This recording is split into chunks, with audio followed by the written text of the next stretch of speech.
Welcome to this video. This is topic 14 of Edexcel International A-Level Chemistry Unit 4. So this is also topic 12 for Edexcel A-Level Chemistry for people studying in the UK.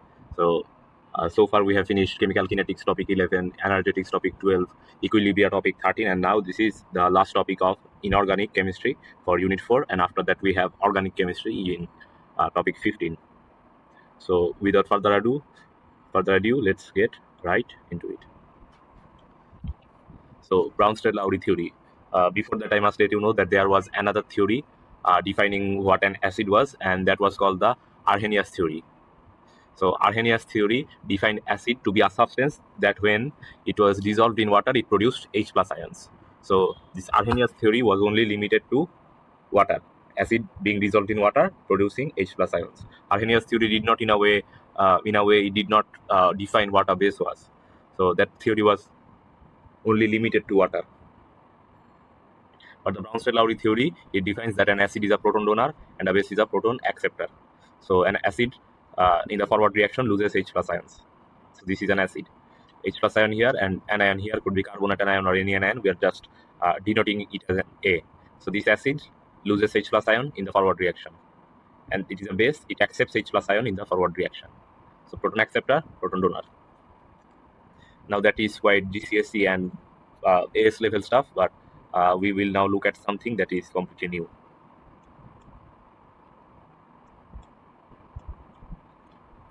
So conjugate acid-base pairs. So as the term suggests, conjugate acid-base pairs. It means we are talking about two substances that exist in pair, and that these two substances can be converted into each other by the gain or loss of a single proton. I repeat, we are talking about two substances that exist in pair, and these two substances can be converted into each other by the gain or loss of a single proton. Single proton. This is very important to highlight and know. So here we got hydrochloric acid reacting with water forming hydroxonium ion and chloride ions. So if I ask you to identify what are the acids and what are the bases, let's first identify them. So HCl, it loses H plus in the forward reaction, and this H plus that it loses is accepted by this H2O. So as HCl loses H plus ion in forward reaction going forward, so HCl is the acid, and conjugate base so will be a species that can be converted back into HCl by the gain or loss of a single proton. So what is that one species that can be converted back into HCl?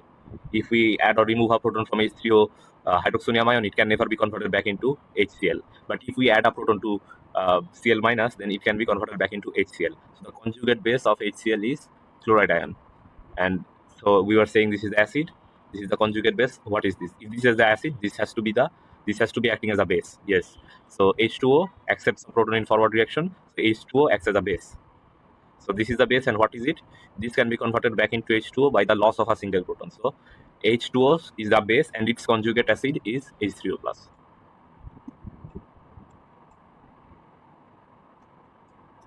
So in the forward reaction, HCl is acting as an acid because it is donating a proton to H2O. Yes. H2O is behaving as a base because it is accepting a proton from HCl. Yes. H3O plus is behaving as an acid in the reverse reaction because it is donating a proton to Cl minus to convert this back into this. And Cl minus is behaving as a base because it is accepting a proton from H3O plus. Okay. So HCl and Cl minus ions, these are conjugate acid base pairs because these can be converted from this to this and back from this to this by the gain or loss of a single proton. Likewise, H2O and H3O plus are the conjugate acid base pairs. Now, one really important distinction to make, I say it's single proton, gain or loss of a single proton. So if we had carbonic acid here, this is carbonic acid. If this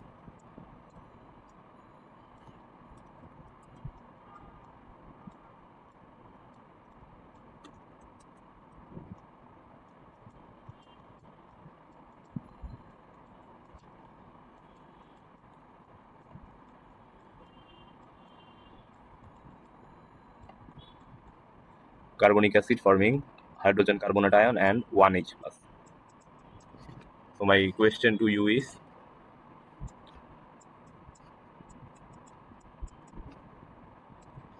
are these carbonic acid and carbon ions are these conjugate acid base pairs? No, they are not. They are not conjugate acid base pairs because carbonic acid has to be converted into carbonate by the loss of 2 protons, but we have said 1 proton. But carbonic acid and hydrogen carbonate ion, this can be converted from here to here and here to here by the gain or loss of a single proton. So carbonic acid and hydrogen carbonate is an conjugate acid base pair, but carbonic acid and carbonate ion is not a conjugate acid base pair.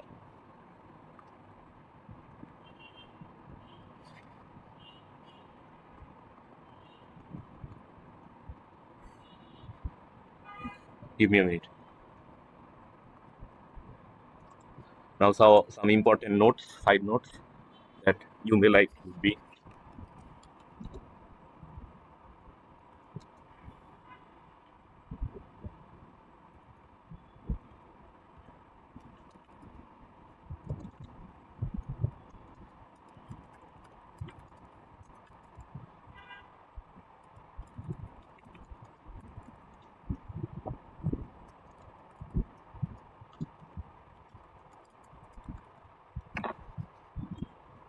so do understand this kind of formula.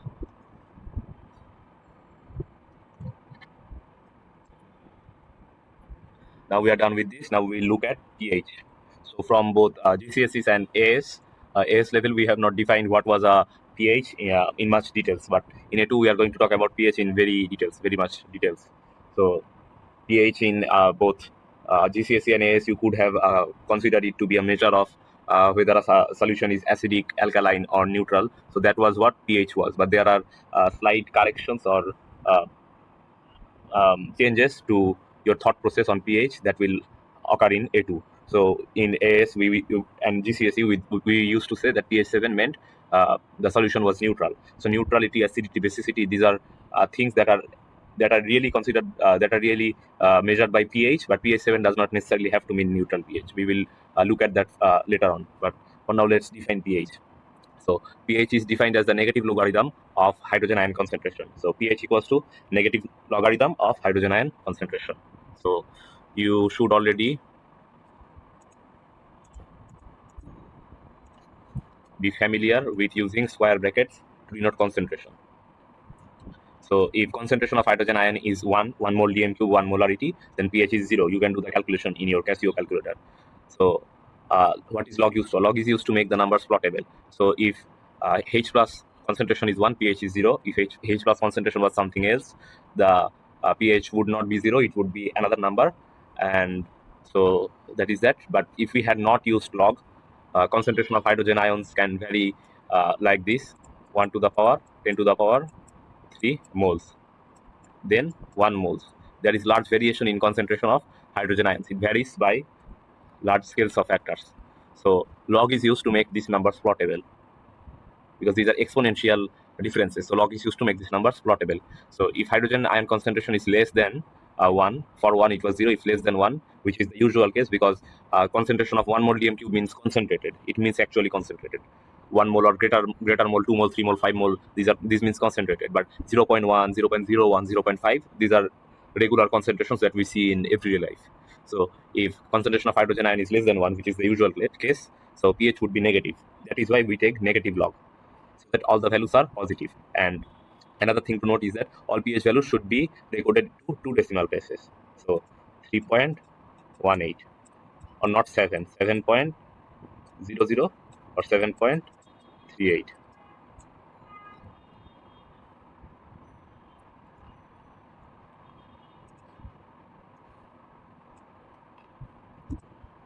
Let me look at the time. 11 minutes. Okay. So what are POH, PKW, and pAnything? So we are diving deeper into the concept of this prefix P. So what is up with P of anything? So it is just a way of saying or denoting that the negative logarithm of. So P of anything means the negative logarithm of bracket anything.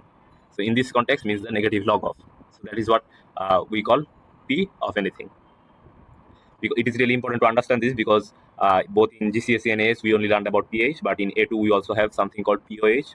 We also have something called PKW, and this should not be a headache because in the previous topic, Equilibria, you did saw what was the equilibrium constant denoted by a capital letter K, and using it as an application, we derived other such equilibrium constants in the likes of partition constant, partition coefficient, solubility constant, those things. So those are just application-based things of what we are learning from the basics. So pH is our basic. P of anything should be, it should not be our headache. So now a really important thing.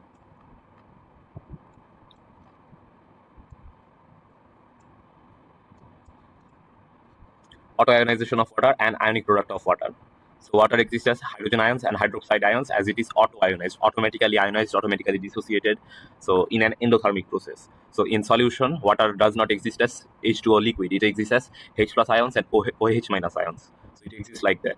And how much H plus ion and OH minus ion are in the solution will depend on the temperature, because this is an endothermic process. So higher the temperature means H2O will dissociate more, and both of these will be available at a higher concentration in the solution.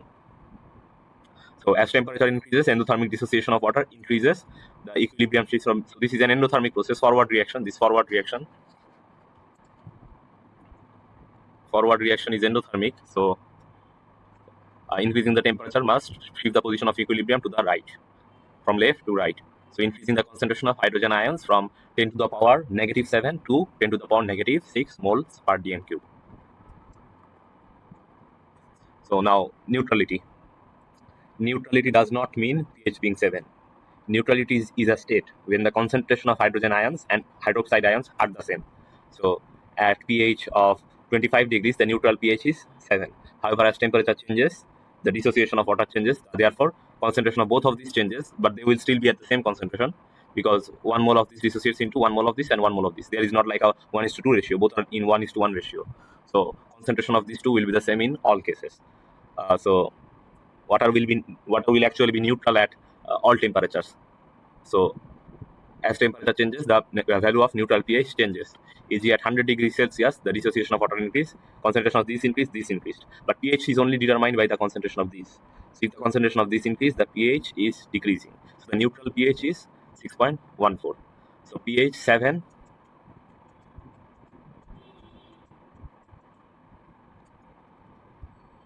pH equals 7 means neutral. This is false, because even when pH is 7, that is determined by the, of course, the concentration of hydrogen ions. So at a solution, in a solution where we have hydrogen ions of such a concentration that the pH is 7, but we do not have hydroxide ions of the same concentration, then the pH will not be neutral at pH 7. Likewise, if we have concentration of hydrogen and hydroxide ion to be the same, and both the same concentrations are of a certain value, that if we do the pH negative log of H plus ion concentration, the pH will not come to be 7. But does that matter? It does not matter, because the concentration of both of these are still the same, and it is the concentration of both of these being the same or not is what determines pH, not pH 7.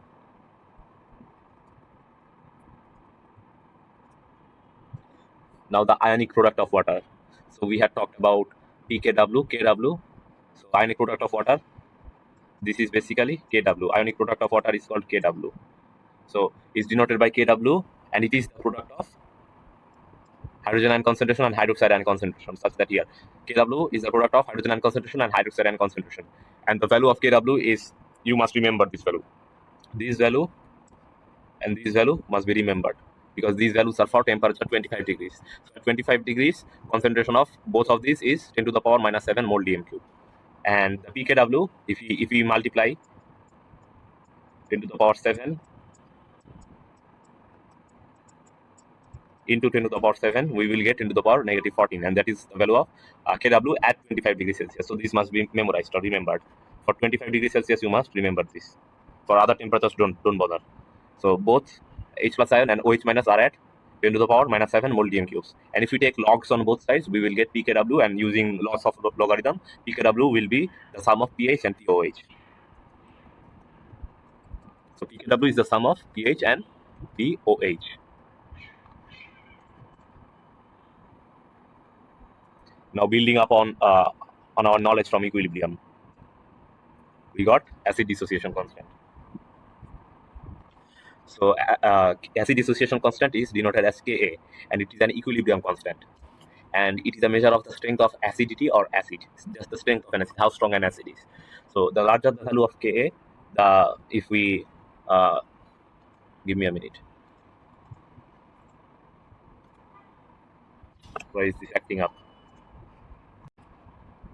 So we are back. So if we look at these values and the deductions, what can we make of these values? So we can clearly say that the larger the value of Ka, the more the equilibrium will be shifted to this side, the greater will be the dissociation, the greater will be the concentration of H plus ion produced. So the stronger will be the acid. So if an acid produces more H plus ions, that means it has greater acidity. So the larger the value of Ka, the stronger the acid, as equilibrium lies far over to the right.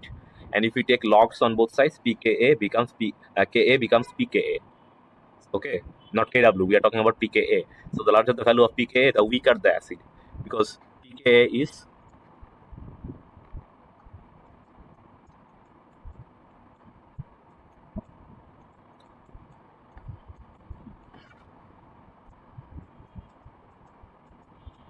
pKa is negative log of Ka. So if the value of Ka was larger, the strength of the acid would have been more. So if pKa is large, then the strength of the acid is less. So the weaker the acid.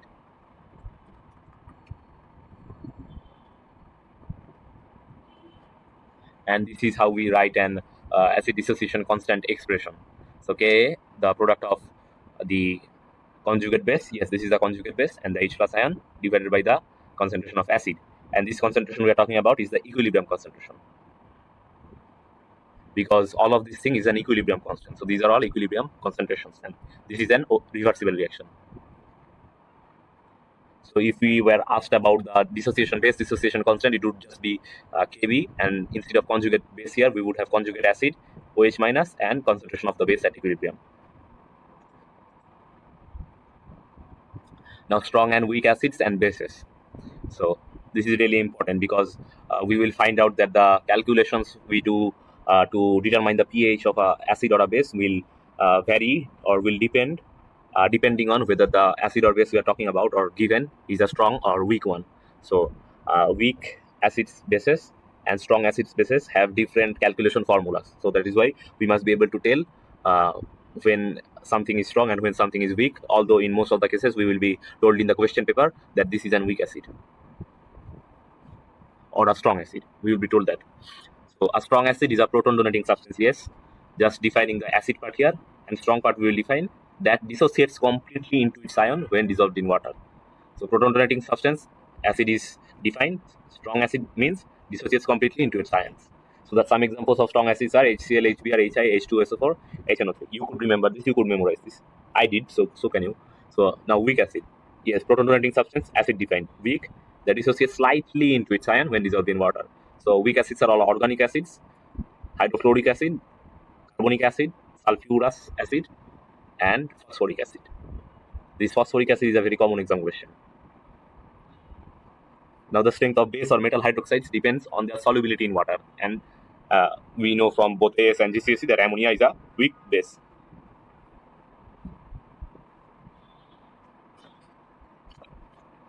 Now, some examples of calculations.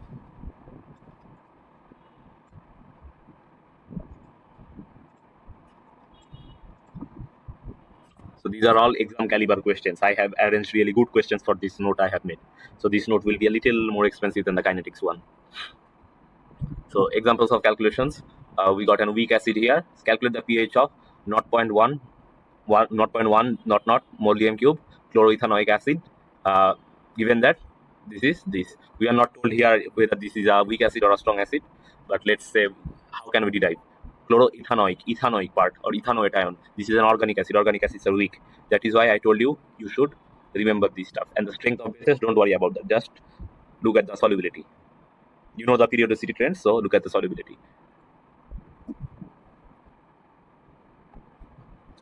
So first we write the step one is we have to write the acid dissociation constant for this chloroethanoic acid. We are not told the molecular formula of this acid. Therefore, we are free to assume this is H plus, and anion, ethanoate anion, will just be considered to be A. So concentration of acid, H plus ion, and conjugate base.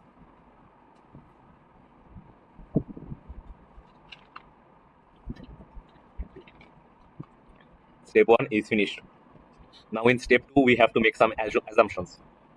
So the first assumption we will make is that the concentration of hydrogen ions and the conjugate base are the same, that they are equal. This is the first assumption we are making. So concentration of this and this are equal. This is the first assumption that we are making. Therefore, all of the hydrogen ion concentration comes from the dissociation of acid, and negligible hydrogen ion concentration comes from the autoionization of water. So this acid is obviously dissolved in water to be an acid, to have dissociated into its ions. So just because water is the solvent here, so we can make the argument that water is also providing some source of hydrogen ions, because water dissociates to this. Then why can these two be equal? These two can be equal because the concentration of hydrogen ions that water is providing is only 1 to the power 1 into 10 to the power minus 7 mole dm cube. That small a concentration. So that small of a concentration. So that small of a concentration is not enough to negate this. So these two can still be equal. This is the first assumption that we are making. And the second assumption is that the initial concentration of the acid, let's say we had a stock solution of an acid in bottle jar or something, and after we have added that in that stock solution or pure solution of acid into water, we reached an equilibrium. So this initial concentration and this equilibrium concentration are equal because the acid is weak, so changes in its concentration is negligible. So what's up with being weak? So just because it's weak, it dissociates. It means it dissociates very slightly, only ever so slightly it dissociates.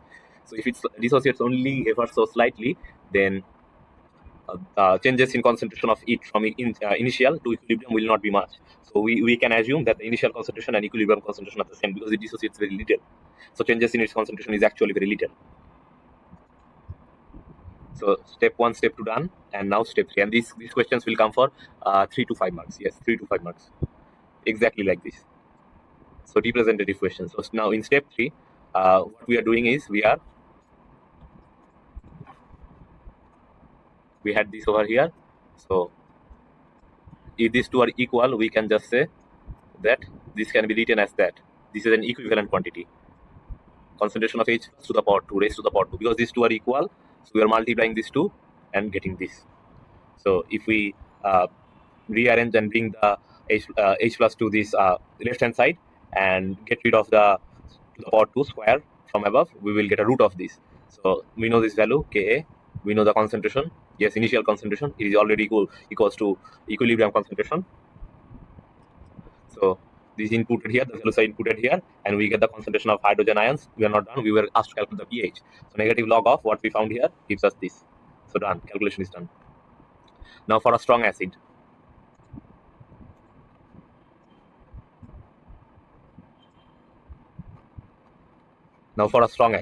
We are asked to calculate the pH of 0.1 mole dm cube of HCl. This is obviously a strong acid because I memorized this list. I know it is a strong acid. HCl, HBr, HI, H2SO4, HNO3. So for a strong acid, it dissociates. What does it say? How is it defined? A strong acid is a substance that is completely dissociated. Yes.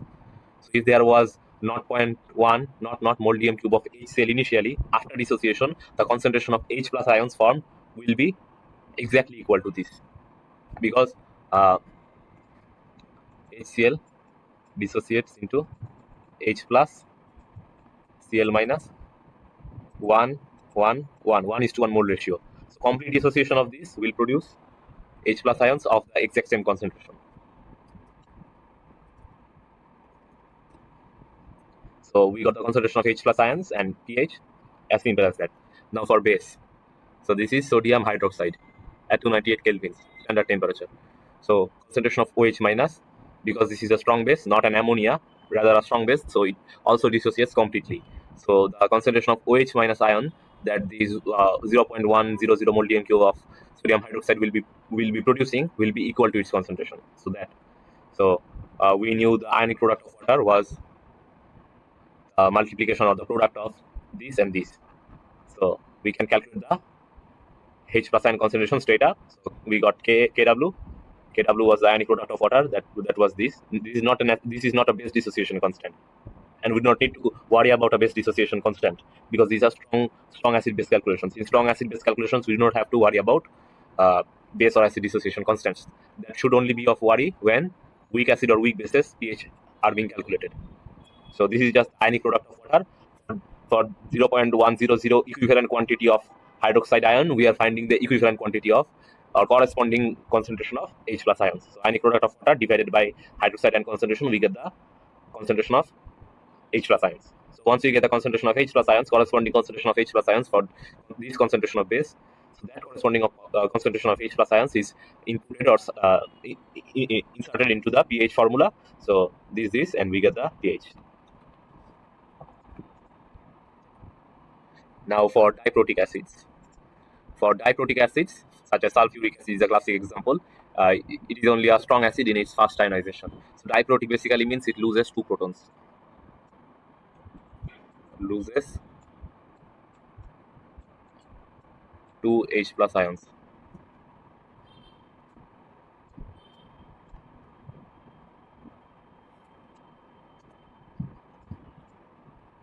So sulfuric acid H2SO4 is only a strong acid in its first ionization or first dissociation. So in the first dissociation, we got H2SO4 dissociating into H plus ion and HSO4 minus, only single minus ion. And this dissociation is nearly complete. So the Ka value will be very large. But the second dissociation or second ionization is weak. It is not only weak, it is also suppressed by the H plus ions from the first ionization. I'll show you why.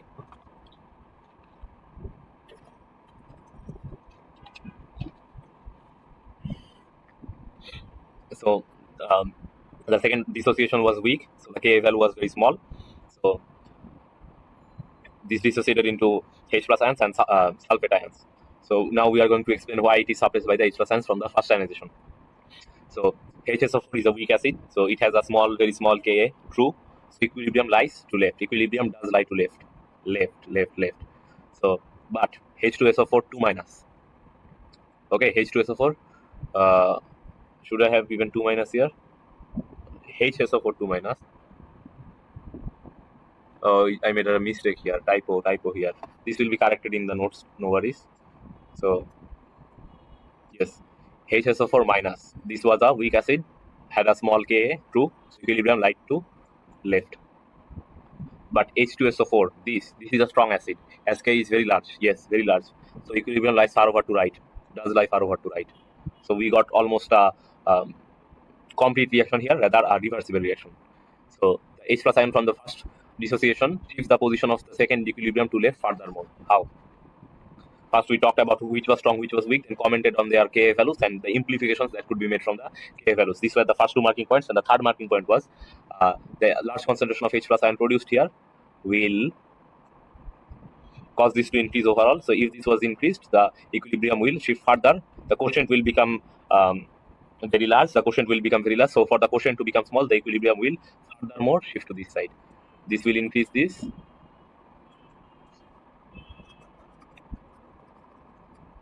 This will increase this, causing the equilibrium to shift to further to left. Now, one important tip is when calculating pH of diprotic acid, such as above H2SO4, pH negative log very large given value, the H plus ion concentration from the second dissociation isn't considered. So for 1 mole sulfuric acid, the input of H plus ion concentration will be 1. It will not be that 1 and that 0.1, that small concentration, additional concentration of H plus ion from the second dissociation, that will not be considered. Only 1 from the first dissociation will be considered. H plus ion only from the first dissociation is needed for calculating pH. From the second dissociation is not needed, because the pH values calculated from only from these, and from both of these, their difference will be very low, very small difference. And you may ask me, bro, this should be 2, because for 1 mole sulfuric acid is a diprotic, so this should be 2. No, this should not be true. This should not be 2, because 1 mole of sulfuric acid is dissociating to form 1 mole of H plus ion. Okay. Now the last topic for today's video. This is an extra topic, and we are talking about the dilution effect on pH and extent of dissociation. So effect of dilution on both, on 2 things, on pH and the extent of dissociation. So when a solution is diluted 10 times or by 10-fold, the pH changes. A little bit of explanation going on here. So as the total volume changes, changing the concentration of H plus ions, or the equilibrium of acid or base gets shifted. When a solution is added, total volume increases. If total volume is increasing, then this concentration of H plus ions is also changing, so the pH is changing. Or another way, this dilution can not another way. So this is how this affected pH. But another way, and the other way, this dilution was affecting the extent of dissociation was that this dilution by water included some H plus ion and OH minus ion in itself. So those reacted with some of the stuff in our solution, and our equilibrium shifted more to left or more to right, thus affecting the extent of dissociation. So these are the basic explanations on how pH is affected up to this, and how extent of dissociation is affected up to this. Now we'll know exactly this. So effect on pH, yes, effect on pH of dilution. So when strong acids or strong bases are diluted, the pH changes by 1 unit for each tenfold dilution. So diluted by 10 times Cr, pH increased by 1 unit for acid, and pH decreased by 1 unit for base.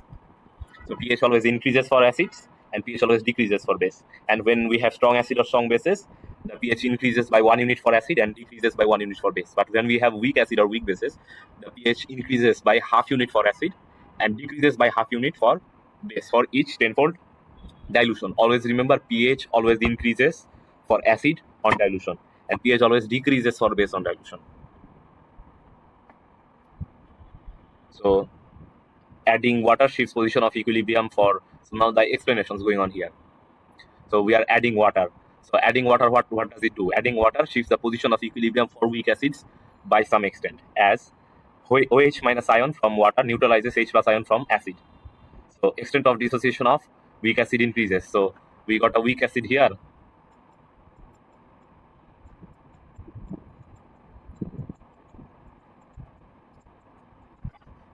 So if we add some water, the OH minus ion from water will neutralize some of this. Okay, will neutralize some of this. So according to Lewis principle, just saying shortly, then the position of your equilibrium will shift to right. Position of equilibrium will shift to right.